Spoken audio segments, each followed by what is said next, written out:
Assalamu alaikum students. Welcome in the class of inorganic chemistry.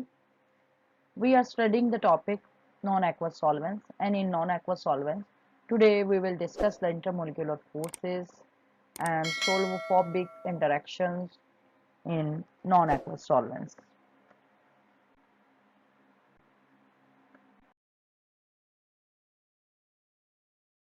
This presentation is submitted by Shafaq Wasim and it was good.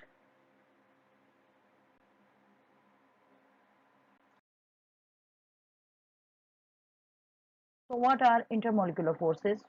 These are the forces of attraction or repulsion which act between neighboring particles, and these neighboring particles, they may be atoms, molecules or ions.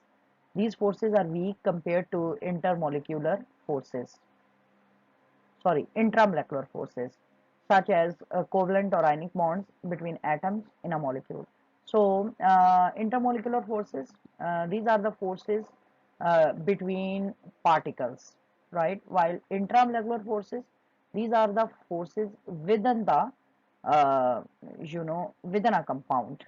अब इसमें हमारे पास देखें जो intermolecular forces हैं ये भी atoms और molecules के दरमियान ही होती हैं, लेकिन ये वाली फोर्सेस दो डिफरेंट कंपाउंड के एटम्स या मॉलिक्यूल्स को आपस में जोड़ती हैं. So that is why these are called intermolecular. जबकि इंट्रामोलेकुलर फोर्सेस भी एटम्स के दरमियान ही होती हैं, लेकिन वो एटम्स एक ही कंपाउंड के अंदर एग्जिस्ट कर रहे होते हैं, तो ऐसी फोर्सेस को हम इंट्रामोलेकुलर फोर्सेस बोलते हैं. So intermolecular forces, these are weak as compared with intramolecular forces. The forces are named for the Dutch physicist Johannes Diederik van der Waals, who in 1873 first postulated these intermolecular forces in developing a theory to account for the properties of real gases. तो ये जो intermolecular forces हैं इनको हम commonly von डर वाल forces भी कहते हैं, which is after the name of this scientist who was a Dutch physicist.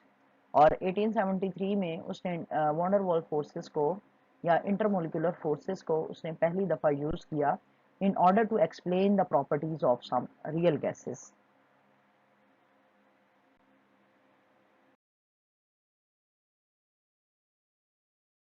So what are the categories of intermolecular forces or van der Waals forces? There are mainly two categories. First one is called directional induction and dispersion forces, which are non-specific and can be completely saturated just as Coulomb's forces. ठीक है, तो अब इसमें जो first वाली forces हैं, these are called dispersion forces, they may be called directional or induction forces. जबकि second group it belongs to hydrogen bonding. अब हाइड्रोजन बॉन्डिंग और ये वाली जो फोर्सेस हैं डिस्पर्शन फोर्सेस, ठीक है, इसको हम आगे जाके ज़रा डिटेल से स्टडी करेंगे, राइट. तो हाइड्रोजन बॉन्डिंग जो है वो एक्चुअली ज़्यादा यू नो स्ट्रॉन्ग फोर्स है as compared with these dispersion, directional और इंडक्शन फोर्सेस. और इसमें हाइड्रोजन बॉन्डिंग अगरचे we are going to study it in detail, but this involve the force of charge transfer and electron pair donor acceptor forces.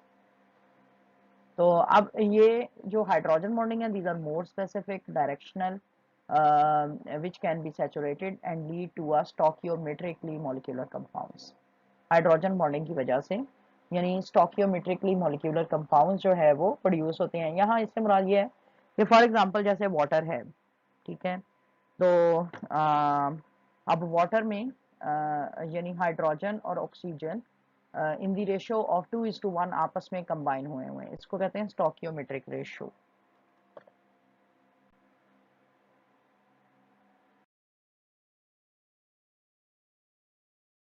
So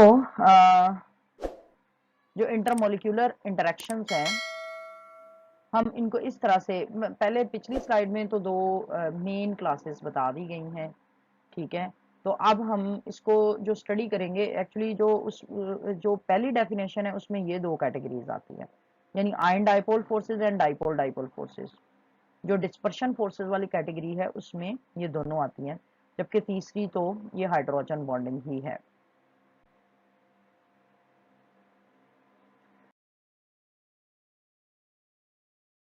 what are ion dipole forces?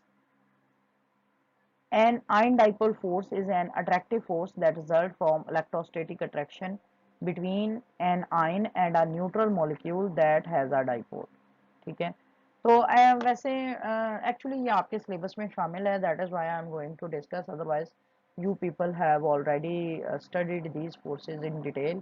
So ion dipole force, as the name indicates, the force between an ion and a molecule, although a neutral molecule which possess two dipole. For example, we have this ion which is an anion negative, और ये हमारे पास एक polar molecule है, तो polar molecule की orientation होगी इस ion के लिहाज से, because this is negative ion in ion, तो ये पोलर मॉलिक्यूल अपने आप को किस तरह से ओरिएंट करेगा कि इसका ये जो पॉजिटिव एंड है ये इस एनाइन की तरफ होगा और नेगेटिव इससे दूर। लाइकवाइज केटाइन के लिए पोलर मॉलिक्यूल का नेगेटिव एंड इस तरफ होगा और पॉजिटिव एंड इस तरफ, और इन दोनों इस एनाइन और पोलर मॉलिक्यूल के पॉजिटिव एंड के दरमियान ये जो फोर्स है इसको हम बोलेंगे ion dipole force. If the magnitude of two equal and opposite charges of this molecular dipole is represented by q and the distance of separation is d, the dipole moment is given by the field resulting from an ion। अब इसका dipole moment क्या होगा इस attraction का, ठीक है, this will be equal to the product of charge and the distance of separation between these two particles, where q is the charge and d is the distance of separation between these two particles। तो dipole moment बराबर हो जाएगा mu is equal to qd।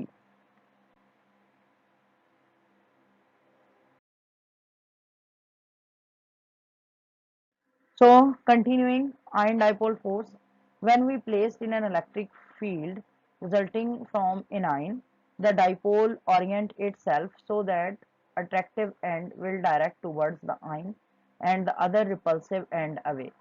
और इसकी ये potential energy दी गई है, ठीक है, ये वही चीज़ है जो मैं आपको पिछले पेज पे डिस्क्राइब कर चुकी हूँ।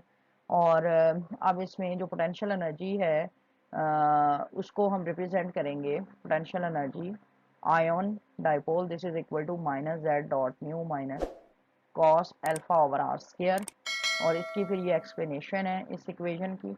इस इक्वेशन की वैसे इतनी कोई ख़ास ज़रूरत नहीं है, बेशक ना करें। एग्जाम्पल इसकी है, an example of ion dipole interaction is the interaction between a sodium ion and a water where the sodium ion and oxygen atom are attracted to each other। Let's see।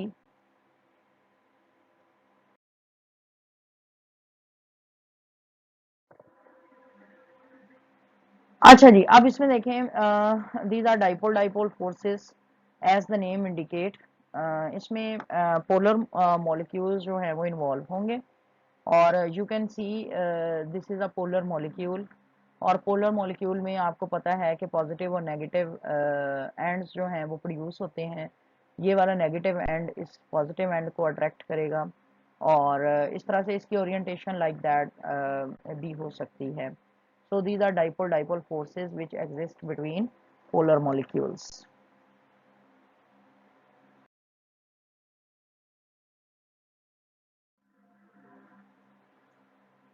Okay, dependence of dipole dipole forces। A dipole dipole interaction exists between two partners which is independent on temperature। Okay, ये temperature पर depend नहीं करता। Dipole dipole forces occur between molecules with permanent dipole, I have already mentioned। For molecules of small size and mass, the strength of these forces increase with increasing polarity। Polar molecules can also induce dipole in non-polar molecule, resulting in dipole-induced dipole forces। The induced dipole will bring the polarizability of a non-polar molecule, experiencing the induction of permanent dipole। So actually all this we have studied in detail in previous classes। खास तौर पे second year में polarisability का factor भी बहुत अच्छे तरीके से हमने पढ़ा हुआ है। अब डाइपोल डाइपोल जो है या डाइपोल इंड्यूस्ड डाइपोल फोर्सेस बड़े मॉलिक्यूल्स में ये ज़्यादा होती हैं, क्योंकि बड़े मॉलिक्यूल ज़्यादा पोलराइजेबल होते हैं। और पोलराइजेबिलिटी क्या होती है, ये बड़े मॉलिक्यूल के अंदर कई दफ़ा ऐसा होता है during the movement of electronic cloud एक साइड पे हो जाता है, इलेक्ट्रॉनिक क्लाउड एक साइड पे हो जाता है और पॉजिटिव चार्ज दूसरी साइड पे, तो इसी को हम पोलराइजेशन बोलते हैं न्यूट्रल या नॉन पोलर मॉलिक्यूल्स के अंदर, जिसकी वजह से dipole induced dipole forces produce होती हैं।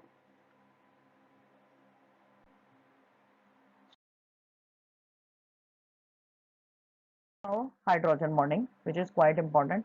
हाइड्रोजन बॉन्डिंग भी बहुत डिटेल से पढ़ा हुआ है। I am going to give you a brief overview. Hydrogen bonding is a special type of dipole dipole attraction between molecule, not a covalent bond to a hydrogen. ये covalent bond नहीं होता, ठीक है। तो ये मॉलिक्यूल्स के दरमियान होता है और इसमें हाइड्रोजन बॉन्डिंग है तो हाइड्रोजन इन्वॉल्व होगा। It results from the attractive force between a hydrogen atom covalently bonded to a very electronegative atom such as nitrogen, oxygen or fluorine atom and another very electronegative atom। अच्छा, अब ये देखें जो hydrogen bonding है ज़रूरी नहीं है कि कोवलेंटली बॉन्डेड ही हो, कई दफ़ा कोवलेंट बॉन्डिंग नहीं भी होती और just hydrogen bonding through space operative होती है। अब यहाँ पर ये देखें हमारे पास we have this a molecule RXH exemplary ये molecule है, plus we have another molecule in which you can see that this atom this has a lone pair। तो ये वाला एटम अपने इस लॉन पेयर के साथ इस हाइड्रोजन के साथ बॉन्डिंग बनाएगा और इस तरह से ये दोनों मॉलिक्यूल्स आपस में हाइड्रोजन बॉन्डिंग के जरिए एक दूसरे के साथ अटैच हो जाएंगे। अब ये वाला जो एटम है ये हाइड्रोजन के साथ कोऑर्डिनेट कोवलेंट बॉन्ड बनाएगा, यानी हाइड्रोजन यहाँ पर एक्सेप्टर होगा और ये डोनेट करने वाला एटम होगा।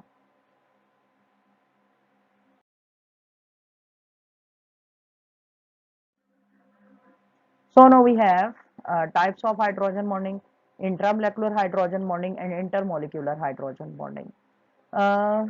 तो ये वाला फैक्टर जो है ना intramolecular and intermolecular hydrogen bonding, this have large impact on the properties of substances, on the properties of compounds।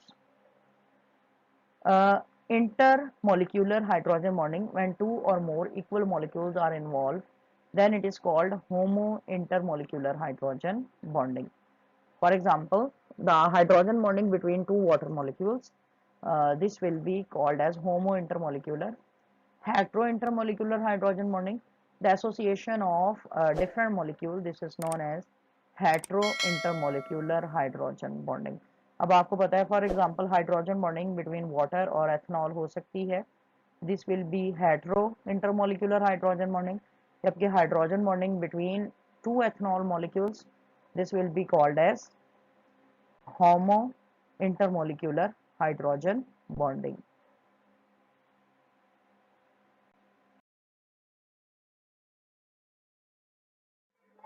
There is an important relationship between protic solvents and hydrogen bonding, ठीक है।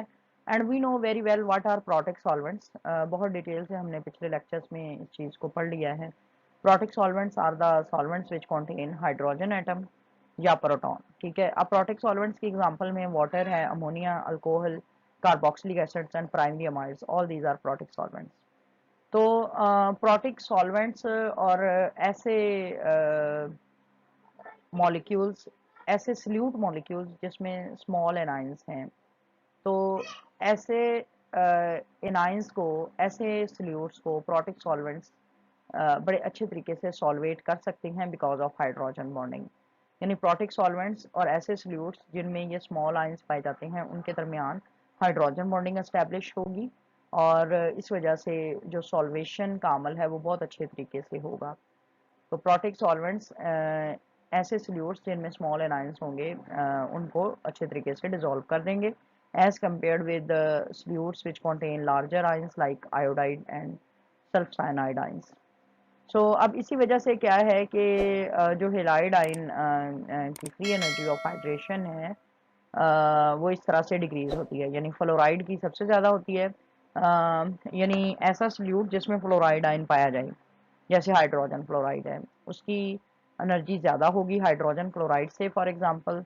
और and chlorides they will have more hydration energy than bromides, which will have more hydration energy as compared with iodides because of their small size।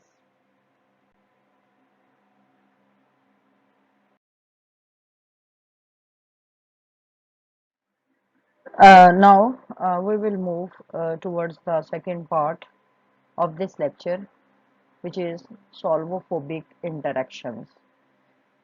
So why we need solvophobic interactions? As you can see, अगर हम इस term के literal meaning की तरफ जाएं तो इसका मतलब है कि this is the interaction between a solvent and a solute in which there are present different types of interactions. ठीक है, तो इसको अगर हम हाइड्रोफोबिक के सेंस में समझें तो ज़्यादा बेहतर होगा, ज़्यादा अच्छे तरीके से समझ आएगी हमें। यानी ये ऐसी इंटरेक्शन है, ये इस किस्म की सॉल्वोफोबिक या हाइड्रोफोबिक इंटरेक्शन है which are present for example between water, और दूसरा इसका कॉन्स्टिट्यूएंट हम ले सकते हैं ऑयल। ठीक है, तो ऑयल और वाटर के दरमियान आपको पता है कि ऐसी इंटरेक्शन नहीं है जिसकी वजह से ऑयल फॉरेन वाटर में मिक्स हो सके। ठीक है, इसके लिए हमें कुछ और फोर्सेस यूज करनी पड़ेंगी। For example we have to use aggressive grinding और मोर करेक्टली अग्रेसिव शेकिंग। ठीक है, और उससे भी वाटर और ऑयल की मिक्सिंग जो है वो कंप्लीटली नहीं हो पाएगी। तो सॉल्वोफोबिक इंटरेक्शंस जो हैं ये उस फेनोमेना को एक्सप्लेन करेंगी जिसकी वजह से क्या है कि वाटर में जब हम हाइड्रोकार्बन्स को डिसॉल्व करते हैं तो उसमें किस तरह की फोर्सेस फिर एग्जिस्ट करती हैं। तो सॉल्वोफोबिक इंटरेक्शंस जो फेनोमेना है ये इस चीज़ को एक्सप्लेन करेगा। ठीक है, तो solvophobic theory attempts to explain interaction between polar solvents and non-polar fluids, जैसा कि मैंने कहा for example the interaction between water and non-polar molecule that is hydrocarbon. In the pure solvent there are relatively strong cohesive forces between the solvent molecule due to hydrogen bonding or other polar interactions.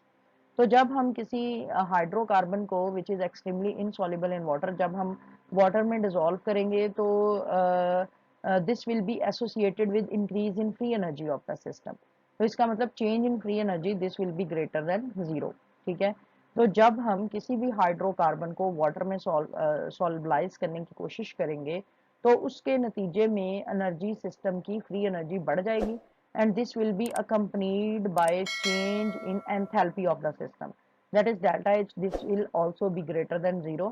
और आपको पता है delta H जब zero से ज्यादा हो तो वो एक एक्सोथर्मिक रिएक्शन होता है।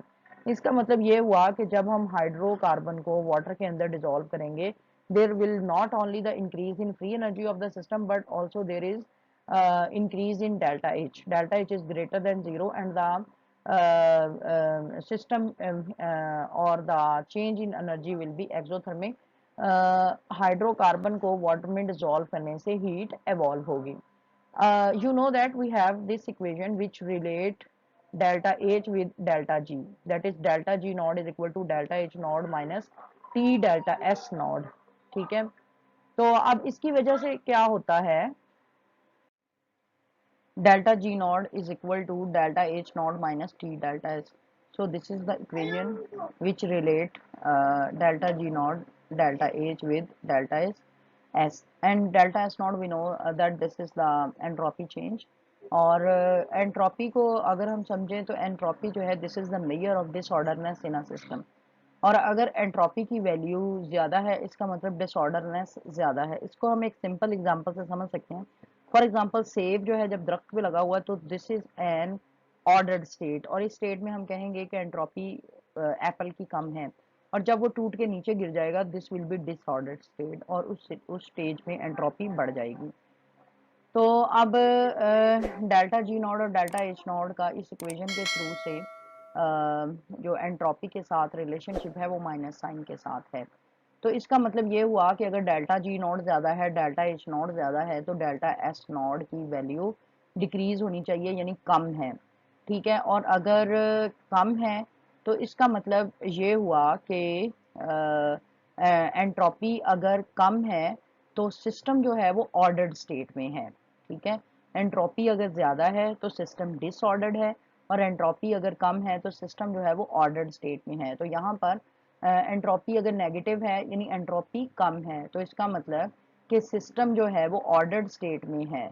तो यही चीज़ जो है इसी को यहाँ पर ये वर्ड्स की सूरत में लिख दिया गया है कि जब हम किसी हाइड्रोकार्बन को वाटर के अंदर डिसॉल्व करते हैं तो इसका कॉन्सिक्वेंस क्या होता है, highly ordered structure of water molecule around the dissolve hydrocarbon molecule. ये हाइड्रोकार्बन है, ये गलती से कुछ और ही लिखा हुआ है स्टूडेंट ने।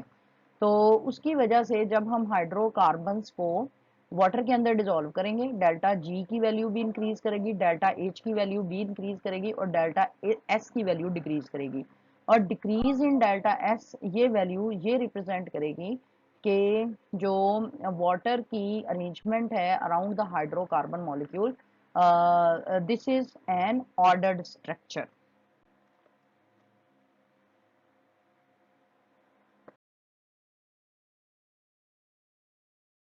अच्छा, इसी फिनोमेना को हम स्ट्रक्चर इंक्रीज के सेंस में भी लेते हैं। किस तरह से कि जो वाटर मॉलिक्यूल हैं these are more tightly packed around the hydrocarbon molecule than in pure water and this is called structure increase. यानी वाटर के मॉलिक्यूल्स ज़्यादा टाइटली पैक्ड होंगे जब हम हाइड्रोकार्बन मॉलिक्यूल को ऐड कर देंगे अराउंड द हाइड्रोकार्बन, और उसको हम स्ट्रक्चर इंक्रीज बोलेंगे। For example, we have two solutions of hydrocarbons. One solution is A and the other solution is B.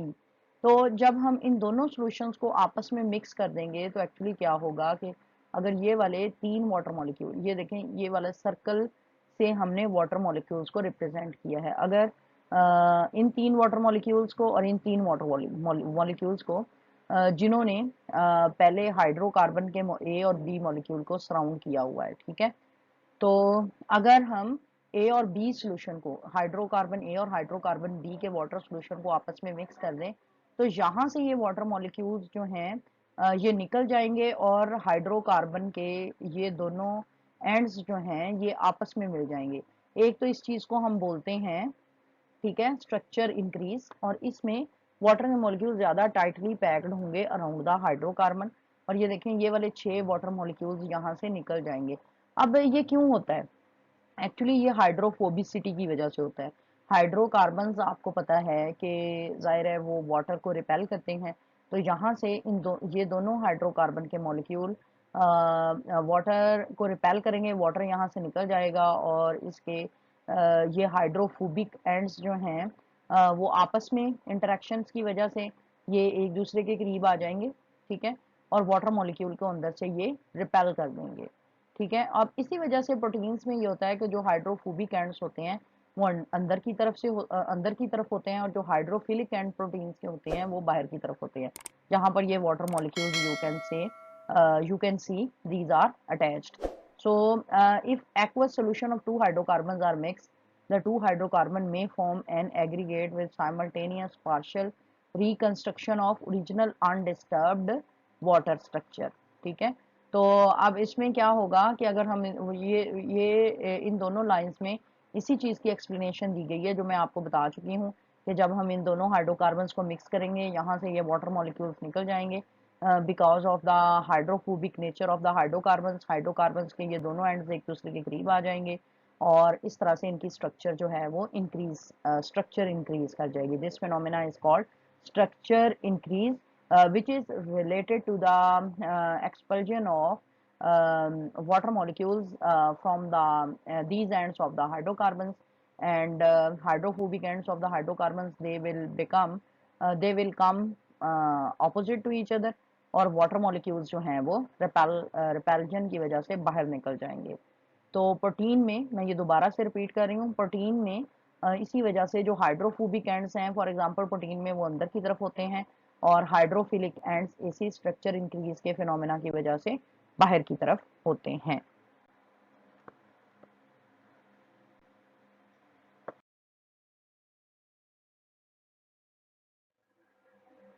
So this is the PET definition of hydrophobic interaction or solvophobic interaction, which says it is energetically advantageous for a polar molecules or a polar group in large molecules in water to aggregate with expulsion of water molecule from the hydration shells.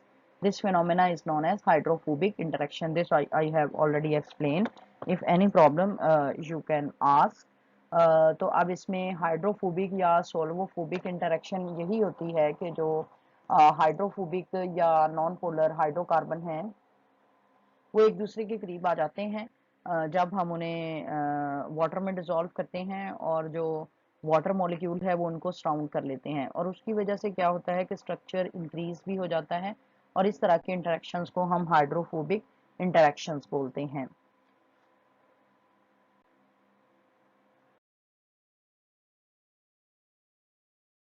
So solvophobic or hydrophobic interactions, these are important in the aggregation of polymethylene dyes and the stabilization of particular conformation of polypeptides and proteins in aqueous solution.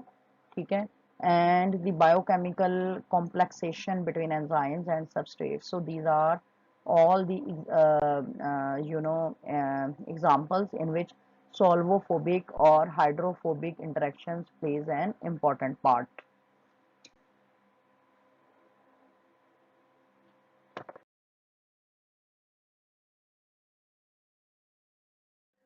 Thank you very much for listening to this lecture. Please subscribe, like, and share. And Allah Hafiz.